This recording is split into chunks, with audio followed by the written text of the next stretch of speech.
Muy buenos días. Antes indicar que somos estudiantes de la carrera de Ciencias de la Comunicación de la Universidad César Vallejo, la cual estamos realizando un reportaje con la problemática de la presencia de mojo en los productos Nestlé. Así que bienvenida, muchas gracias por asistir, Fabiana. Hola, buenos días. Yo soy Fabiana Dávila, soy estudiante de la carrera de Nutrición y Técnicas Alimentarias de la Universidad Le Cordon Bleu. Ya. Buenos días. Eh, Ujú. Ya, bueno, yo soy Amira Ángeles y ya, comencemos con las preguntas. El equipo se cuestionaba qué medidas hay que tomar para evitar la presencia de moho en los alimentos. En primera instancia hay que separar lo que son los alimentos ultraprocesados de los alimentos que ya tenemos en casa. En casa, la mejor medida de prevención para la aparición de mohos, y no solo mohos, sino cualquier tipo de microorganismo, como pueden ser parásitos, bacterias o hongos, es mantenerlos en refrigeración. Es la más fácil y creo que todos tenemos frigideres en nuestras casas. Mantenerlos en refrigeración es la primera medida que tenemos que tomar. Luego también lo que se hace es inducir al alimento a temperaturas altas, como puede ser la cocción. Esto sobre todo para la desaparición de bacterias, que también son microorganismos, pero para los hongos no serviría. En realidad sí ya vemos que existe una proliferación de hongos, y eso lo podemos visualizar con la apariencia de moho, ¿no? Que es esa pelucita blanca, verde, azul que aparecen en los alimentos. Ahí sí el alimento se tiene que desechar. Claro, claro. ¿Y en cuánto tiempo suele aparecer el moho en los alimentos en caso de que estas medidas no se apliquen? Ya, generalmente los hongos o los mohos van a crecer en ambientes húmedos, ¿no? Acá, por ejemplo, en el Callao tenemos un ambiente húmedo. En Miraflores, por ejemplo, también hay ambientes húmedos. En ambientes secos se va a demorar un poco más. Puede demorar, dependiendo el alimento, puede demorar hasta una semana en aparecer el moho a temperatura ambiente. Pero hay que tener en cuenta que el moho no solo se hace en comida, no solo aparece en comidas que ya están preparadas, sino también en, por ejemplo, frutas y verduras, ¿no? Si mantenemos las frutas en ambientes húmedos, va a ser muchísimo más fácil que aparezcan estas pelucitas blancas, que nos quiere decir que el moho ya ha estado ahí desde mucho antes de que aparezca. Entonces no hay un tiempo exacto, pero hay que tomar las medidas, ¿no? Como por ejemplo, si tenemos ya una cantidad de frutas, una cantidad de verduras, y vemos que una ya está con esta pelucita blanca, puede ser que las demás ya estén contaminadas, porque lo que hace el hongo para reproducirse es muy inteligente, va liberando esporas. Las esporas son su manera de reproducción. Estas esporas son con el aire, como que se van yendo para todas partes y se van acentuando en ciertos lugares.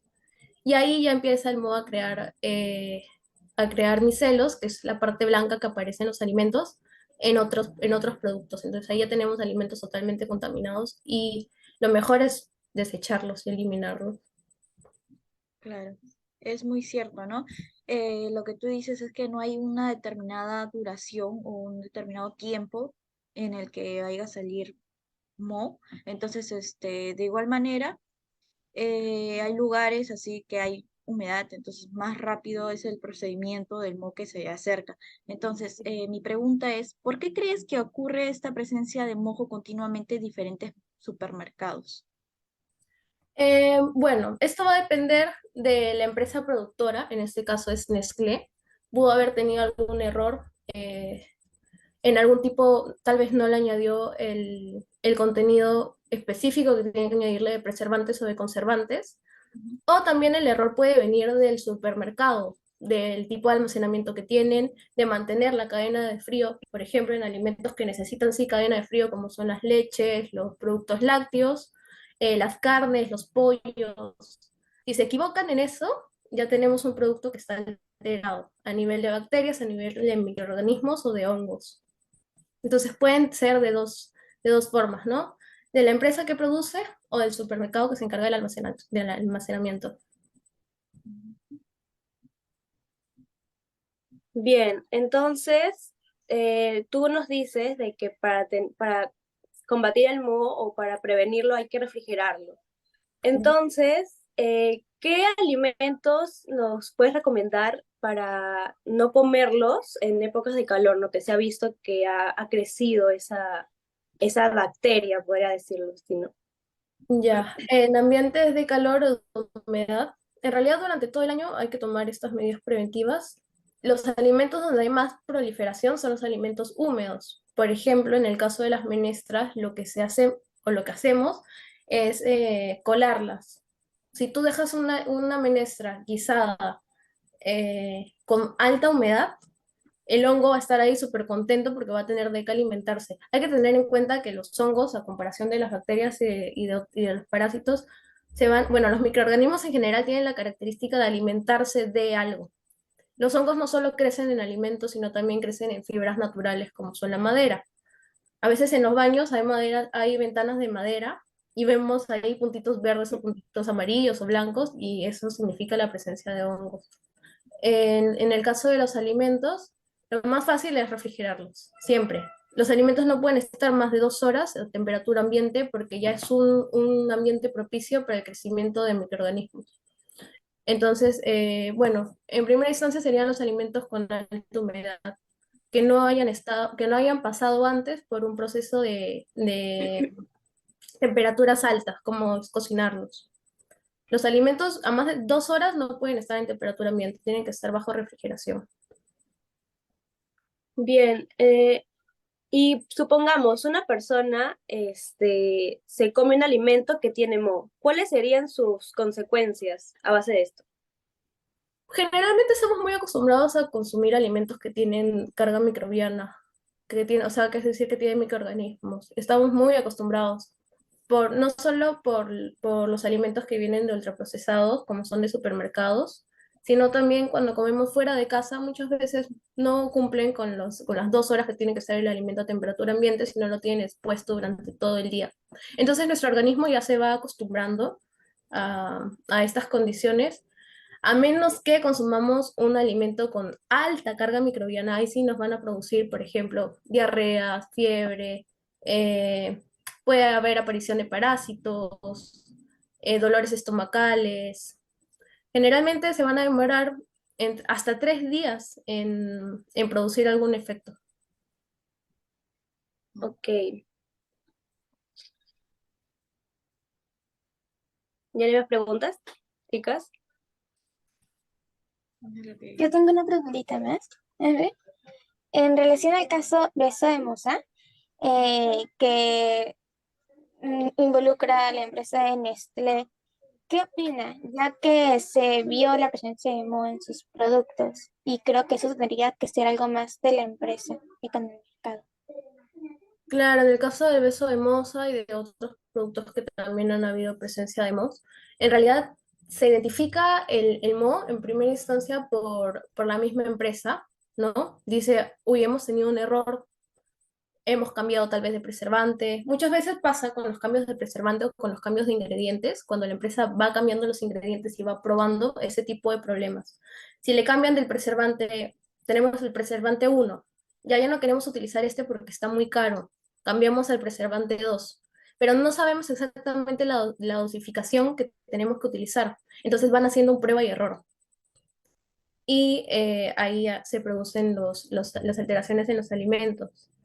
Y esto generalmente se identifica por los mismos consumidores, ¿no? El consumidor abre y encuentra pelucita blanca, se comunica con Indecopio, se comunica con la empresa y lo hace saber. Ahí la empresa lo que tiene que hacer es automáticamente hacer el retiro de los productos del mercado.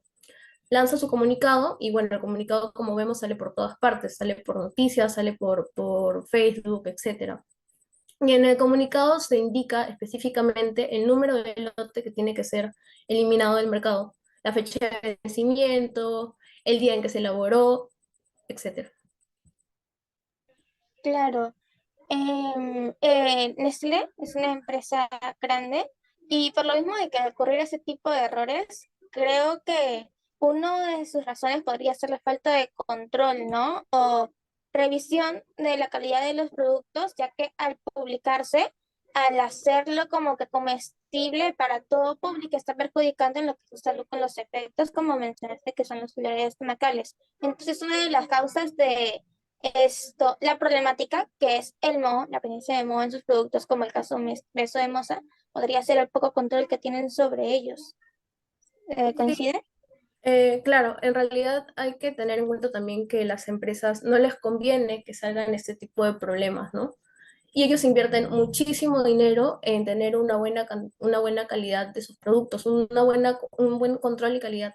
Incluso dentro de sus empresas, de los más pagados son los ingenieros en industrias alimentarias, que son los que se encargan específicamente de ver esta problemática de cuánto preservante le tenemos que echar al producto, de cómo podemos hacer que dure más, de ponerle la fecha de vencimiento, etcétera.